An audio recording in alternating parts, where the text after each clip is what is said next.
of wobbly, the front's a little banged up.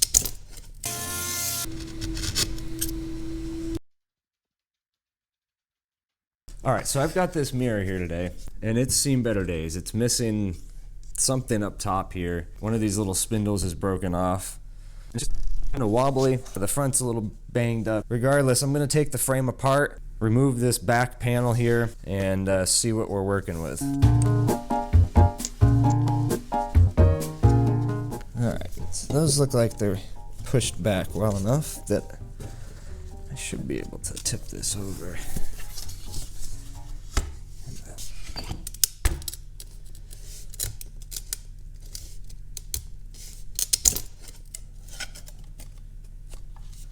Well, that was easy. So it looks like, being careful, it is glass. April 14th, 1972 is what it looks like.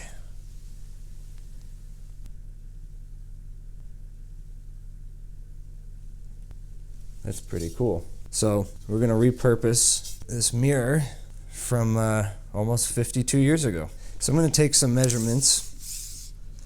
Looks like we've got 16 and a 16th and 1 foot. I think I'm going to start by going into Sketchup and just doing a little rough layout with that measurement in mind. And I'll just take you over to the computer real quick and I'll show you how I draw up my frames. I like to start out using the rectangle tool, and I'll draw a piece the size of our mirror and extrude it to the thickness of our back piece. Then I can take the tape measure tool and go in 3/8 of an inch from all 4 sides to give me my inset so the mirror sits inside of our frame. This is not really necessary. This is more to show you my process of how I'm going to build the frame, so it's easier for you to see if I draw it out on the computer here. If you do like more in-depth SketchUp drawings and tutorials, let me know down in the comments below and I can start including them in some of my videos. And I want some contrast in this frame, so when I go to pick out the material, I'm going to take something that's got a little bit of sapwood in it. It has a little bit of sapwood down at the end on both sides. Alright, let's go over to the miter saw and start chopping these down to length. I'm going to start just by squaring up one end. I chose to do this board in 1 full length. I'll leave it slightly oversized to give me room for my angle cuts.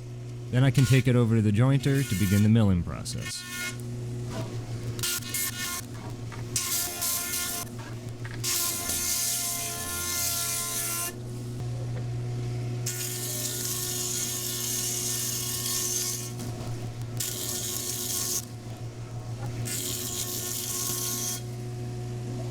Once I'm finished at the jointer, we can head over to the planer to get a parallel face.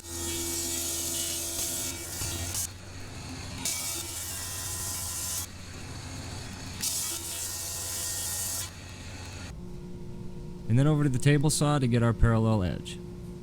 The width of my pieces will be right at 3 inches.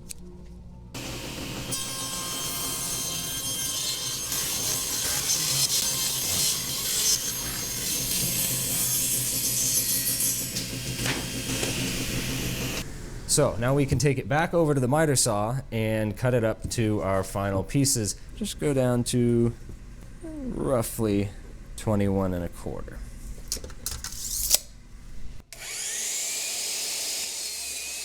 Referencing right up there against that. With the stop block in place, ensuring that each piece is the exact same size, I can cut my pieces down to final length. I can take that piece, stick it there.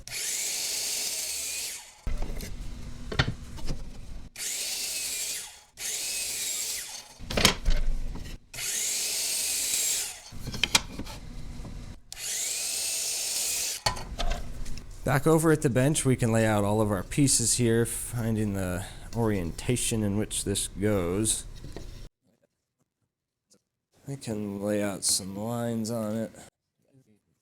One line here.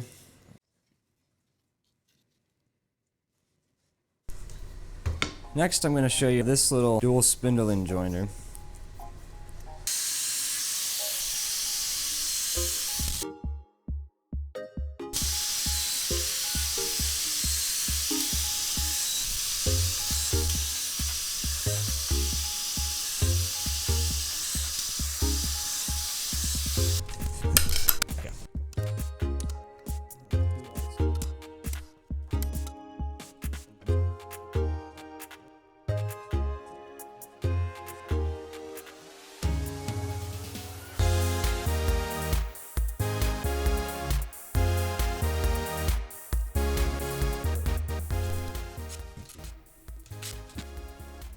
Alright, so now that I've got everything clamped, it's looking good. I'm going to let this glue just do its thing here. I can come back and clean it up later on.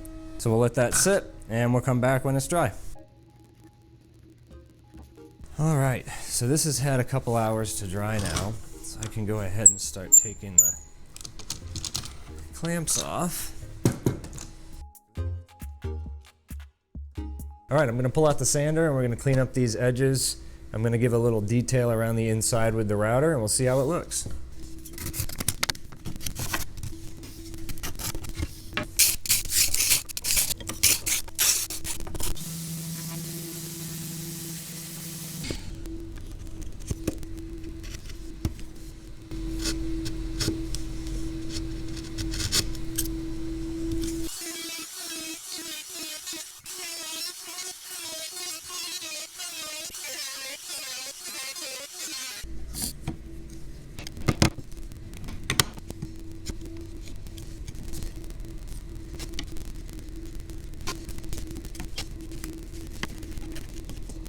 So this is just after cleaning up with a chisel, getting those corners squared up. I'm going to come back with a card scraper and some hand sandpaper to fine tune everything a little bit, and we can see where it looks after that.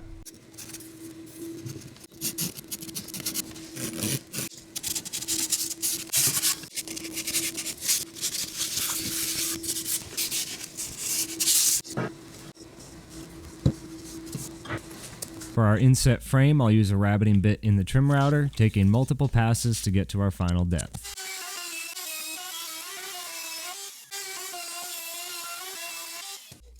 I'll clean up the corners with a chisel.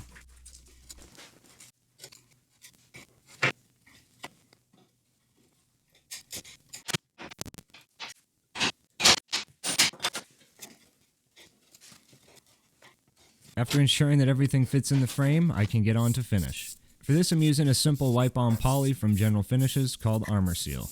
I can simply wipe on one coat, let it soak in a little bit, and wipe off the excess. I'll apply a total of 3 coats to each side.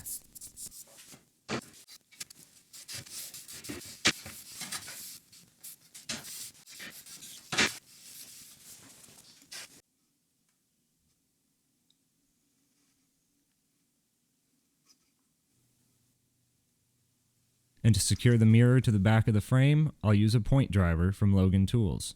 These will run you about $60 on Amazon, so it's kind of a specialty thing.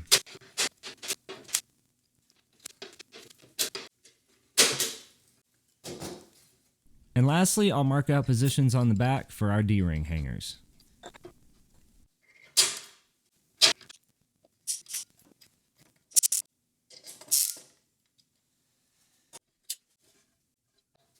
And a final look at our frame before it goes to its home.